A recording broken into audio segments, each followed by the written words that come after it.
Hey guys, स्वागत है आपका मेरे इस यूट्यूब चैनल पे। और आज हम बात करेंगे वर्ष 2019 में बनी एक हॉलीवुड मूवी द रूम की। इस मूवी में हमें दिखाया गया है कि अगर हमारी सारी इच्छाएं पूरी होने लगे तो ये हमारे लिए कितना खतरनाक साबित हो सकता है। लालच बुरी बला है, इस मूवी पर ये कहावत एकदम सटीक बैठता है। तो आइए देखते हैं इस मूवी को। मूवी की शुरुआत होती है और हमें एक कपल को दिखाया जाता है जिसमें लड़के का नाम मैट और लड़की का नाम कैट होता है। मैट ने एक नए शहर में बड़ा सा घर लिया है ताकि वो और उसकी वाइफ एक दूसरे के साथ अच्छा वक्त गुजार सके। इनका ये घर काफी सुनसान जगह पर होता है, पर ये दोनों इस घर को देखकर काफी खुश होते हैं क्योंकि अपना घर खरीदना इनका एक सपना था। अब ये दोनों मिलकर घर की सफाई करना शुरू करते हैं, लेकिन जब ये घर की सफाई कर रहे होते हैं तभी मैट की नज़र एक दरवाजे पर पड़ती है और उस दरवाजे की चाबी मैट को इस घर को साफ करने के दौरान मिल चुकी थी। इसलिए अब बिना देरी किए ये दोनों उस दरवाजे को खोलते हैं। उस कमरे में काफी अंधेरा होता है और जैसे ही ये दोनों उस कमरे के अंदर जाने लगते हैं घर की सारी लाइट्स ब्लिंक होने लगती है। ये देखकर मैट को लगता है कि घर के बिजली कनेक्शन में कोई प्रॉब्लम है, इसलिए वो अगले दिन एक इलेक्ट्रीशियन को बुलाता है और उस कमरे के नीचे बने तहखाने में जाता है जहाँ से उस घर का इलेक्ट्रिक सप्लाई होता था। पर वहाँ का नज़ारा देखकर ये सब दंग रह जाते हैं क्योंकि उस तहखाने की दीवारों पर हजारों की संख्या में वायर्स लगे हुए थे और उन वायर्स के केंद्र में लगी हुई थी एक व्हील जिसके अंदर से लाइट आ रही थी, जिसे देखकर इलेक्ट्रीशियन को कुछ भी समझ नहीं आता कि आखिर ये किस तरह का कनेक्शन है। इसलिए वो वहाँ से जाने लगता है, पर जाने से पहले वो मैट से पूछता है कि क्या तुम यहाँ पर नए हो। मैट कहता है हाँ। इस पर वो आदमी कहता है इसलिए तुम्हें नहीं पता कि इस घर के मालिक को इसी घर में मारा गया था, इसलिए ये घर काफी समय से खाली था। ये सब सुनने के बाद मैट को शौक लग जाता है क्योंकि उसे इस घर के सेलर ने इस बारे में कुछ भी नहीं बताया था। पर यहाँ मैट कैट से इस बात को छुपाता है क्योंकि वो अपनी वाइफ को परेशान नहीं करना चाहता था। इसलिए वो खुद इस घर के बारे में इंटरनेट पर सर्च करता है और उसे पता चलता है कि 1975 में इस घर में रहने वाले एक कपल को एक लड़के ने मार डाला। पर उस लड़के ने ऐसा क्यों किया इसके बारे में कुछ भी पता नहीं चला, इसलिए उस लड़के को मेंटल असाइलम भेज दिया गया। ये सब देखने के बाद मैट उसी कमरे में जाकर ड्रिंक करने लगता है, पर जब उसकी बोतल खत्म हो जाती है तो वो खुद से कहता है कि काश एक बोतल और मिल जाता। और तभी उस कमरे की लाइट ब्लिंक होने लगती है और थोड़ी देर के लिए लाइट ऑफ हो जाता है। अब जैसे ही वो लाइट वापस जलती है मैट को उसके सामने एक ड्रिंक की बोतल रखी हुई दिखती है, जिसे देखकर वो डर जाता है क्योंकि वो बोतल बिल्कुल वैसी ही थी जैसा वो चाहता था। पर ये कैसे हुआ मैट को कुछ भी समझ नहीं आता। अब अगली सुबह जब उसकी वाइफ कैट अपने हस्बैंड को ढूंढते हुए उस कमरे में जाती है तो वो देखती है कि वहाँ मैट के पास काफी सारा सामान है, जैसे बियर की बोतलें और काफी सारी महंगी पेंटिंग्स। कैट के पूछने पर मैट कहता है कि इस रूम से तुम जो कुछ भी मांगोगी ये तुम्हें देगा। कैट कहती है ये कैसे पॉसिबल है। मैट कहता है तुम मांग कर तो देखो। इस पर कैट कहती है ठीक है, मुझे एक अच्छी जॉब चाहिए। मैट कहता है अरे नहीं, कोई चीज मांगो। कैट कहती है ठीक है, मुझे पैसों की जरूरत है। ये सुनते ही उस रूम की लाइट ब्लिंक होने लगती है और थोड़ी ही देर बाद उस रूम के कॉर्नर से इन्हें वो पैसे मिल जाते हैं। कैट को ये सब डरावना लगता है, इसलिए वो वहाँ से जाने लगती है। मैट कहता है इस लाइफ को एंजॉय करने में क्या बुराई है, हम बस मजे करेंगे। और फिर कैट मान जाती है और ये लोग सच में अपनी लाइफ को अब काफी एंजॉय करने लगते हैं। महंगे महंगे कपड़े, ज्वेलरी, खाना पीना और ड्रिंक्स, ये सब अब इनके लिए आम बात थी। सुबह से लेकर रात तक ये दोनों उस कमरे से हर वो चीज मांगते हैं जो इन्हें चाहिए होता है। उस रूम से पैसे मांग मांग कर ये लोग उसकी एक दीवार बना लेते हैं और अब इन्हें लगता है कि दुनिया की हर एक चीज इनके कदमों में है। इन्हें पूरी जिंदगी कमाने की कोई जरूरत नहीं है। एक दिन मैट कैट से कहता है कि हमें एक बार और कोशिश करनी चाहिए अपने बच्चे के लिए। दरअसल कैट का पहले 2 बार मिसकैरेज हो चुका था, जिसके कारण वो टूट चुकी थी। इसलिए वो इस बार मना कर देती है क्योंकि वो फिर से उस दर्द से नहीं गुजरना चाहती थी। इस बात पर दोनों के बीच काफी बहस होती है और मैट अपने माइंड को फ्रेश करने के लिए घर से बाहर निकल जाता है। वहीं कैट घर पर अकेली होती है। तभी उसके दिमाग में एक आइडिया आता है। वो सोचती है क्यों ना मैं उस रूम से एक बच्चा मांग लूं, और वो ऐसा ही करती है और फाइनली उसके पास एक क्यूट सा बच्चा आ जाता है जिसे पाकर वो काफी खुश होती है। उसे लगता है कि अब उसके लाइफ में सब कुछ है, किसी भी चीज की अब कमी नहीं बची। कुछ देर बाद जब मैट घर वापस आता है तो उस बच्चे की रोने की आवाज सुनकर वो कैट के कमरे में जाता है और उसके पास वो छोटा सा बच्चा देखकर वो सब समझ जाता है और कैट से कहता है कि तुमने ये क्या किया, ये कोई चीज नहीं है जो तुमने उस कमरे से मांग ली है, ये हमारे लिए ठीक नहीं है। वो उस बच्चे को वापस उस रूम को देने भी चाहता है, पर कैट की हालत देखकर वो ऐसा नहीं कर पाता।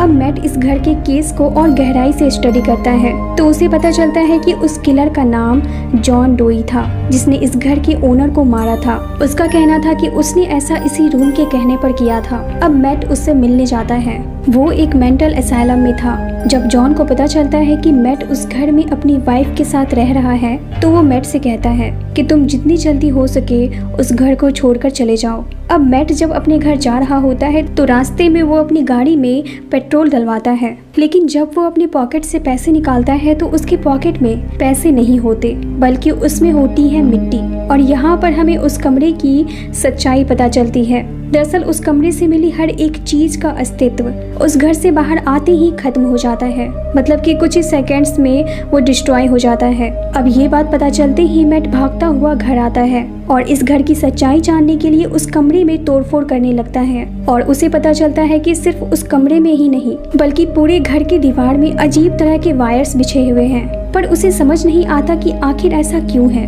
उधर वो बच्चा काफी रो रहा होता है, इसलिए कैट उसे बाहर घुमाने के लिए लेकर जाने लगती है। मैट उसे बाहर जाने से मना करता है, पर इसका कारण वो उसे नहीं बताता, इसलिए कैट उसके बातों पर ज्यादा ध्यान नहीं देती और उस बच्चे को लेकर घर से बाहर निकल जाती है। जैसे ही वो घर से बाहर निकलती है वो बच्चा जोर जोर से रोने लगता है, मानो कि वो जल रहा हो। ये देखकर कैट चिल्लाते हुए मैट को आवाज लगाती है। मैट कैट को रोते हुए नहीं देख पाता और भागकर बाहर आता है। फिर वो दोनों मिलकर उस बच्चे को घर के अंदर ले आते हैं। घर आते ही दोनों एक अजीब सी चीज देखते हैं। वो देखते हैं कि वो बच्चा जो कुछ समय पहले तक काफी छोटा था वो अब 8 साल का लड़का बन चुका है। अब कैट के पूछने पर मैट बताता है कि अगर इस रूम से मिलने वाली किसी भी चीज को घर से बाहर ले जाया गया तो वो कुछ ही मिनटों में मिट्टी हो जाएगा, क्योंकि उसकी उम्र बाहर निकलते ही काफी तेजी से बढ़ने लगती है। ये जानने के बाद कैट काफी शॉक हो जाती है, पर कैट उस लड़के को अपना बेटा मान चुकी थी और किसी भी सूरत में वो उसे खुद से दूर नहीं होने देना चाहती थी,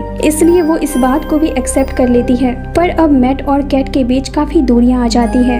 कैट अपना ज्यादातर वक्त अपने बेटे के साथ गुजारती है, वहीं उधर मैट ये पता करने की कोशिश में लगा हुआ होता है कि आखिर इस घर का सीक्रेट क्या है। कैट अपने बेटे सैन के लिए अब काफी प्रोटेक्टेड हो चुकी थी। वो नहीं चाहती थी कि उसके बेटे को कुछ भी हो, इसलिए वो हर वक्त उस पर नजर रखती थी ताकि वो घर से बाहर न निकल जाए। पर सैन इन सब से काफी ज्यादा तंग आ चुका था। वो जानना चाहता था कि आखिर उसके मॉम और डैड उसे घर में बंद करके क्यों रखते हैं। इसलिए एक रात वो नहीं सोता और घर को एक्सप्लोर करने के लिए चुपके से निकल जाता है। वो ढूंढते ढूंढते उस जादुई कमरे तक पहुंच जाता है और अब उसे ज्यादा वक्त नहीं लगता ये जानने में कि वो इस दुनिया में कैसे आया, और उसके पास काफी सारी पावर्स भी हैं। इसलिए अब वो उस कमरे के दूसरी ओर एक दुनिया बनाता है जहाँ पर पेड़ पौधे और बहुत सारे बर्फ होते हैं जिसके साथ वो खेलता है। कैट ये सब देखकर काफी खुश होती है कि आखिरकार उसका बच्चा इस दुनिया में खुल के खेल सकता है। पर मैट इन सब से खुश नहीं होता क्योंकि उसे समझ आ जाता है कि ये बच्चा मासूम नहीं है। इस बच्चे में काफी सारी शक्तियाँ हैं और आने वाले दिनों में हो सकता है कि ये बच्चा इनके लिए खतरा बन जाए।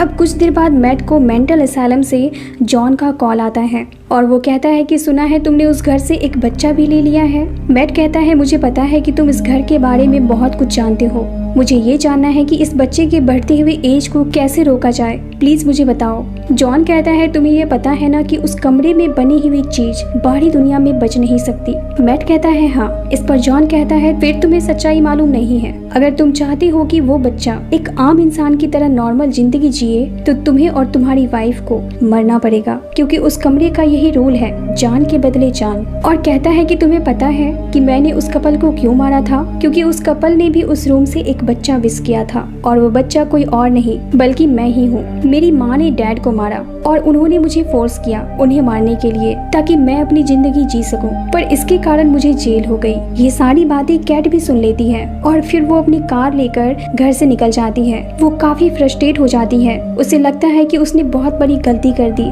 और इसका कोई हल नहीं है, इसलिए वो सुसाइड करने की भी कोशिश करती है, पर वो नहीं कर पाती। वहीं घर में हमें शेन को दिखाया जाता है जो मैट से पूछता है कि मॉम कहाँ है। मैट पहले से ही फ्रस्ट्रेट होता है, इसलिए वो सैन से कहता है मुझे नहीं पता। इस पर सैन कहता है आप मेरे रियल डैड नहीं है, मुझे बताओ मेरे रियल डैड कहाँ है। ये सुनने के बाद मैट को काफी गुस्सा आ जाता है और वो सैन को सारी सच्चाई बता देता है कि वो उनका बच्चा नहीं है, बल्कि उन्होंने उस रूम से उसे मांगा है। और मैट कहता है कि तुम्हें पता है कि हम तुम्हें बाहर क्यों नहीं जाने देते।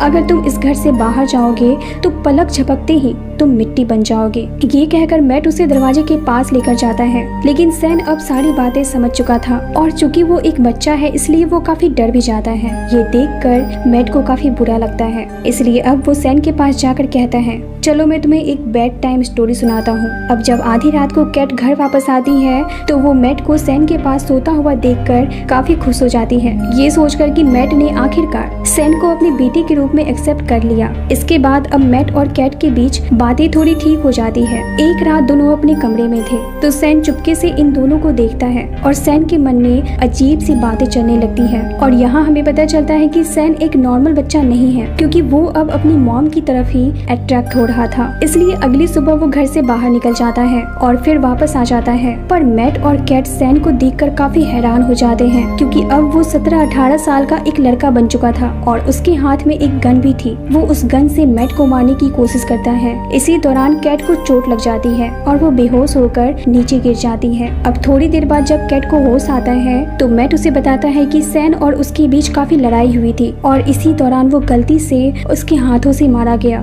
और इसके बाद दोनों काफी दुखी हो जाते हैं, ये सोचकर कि जिसे उन्होंने अपना बेटा माना था वो अब उनके बीच नहीं रहा।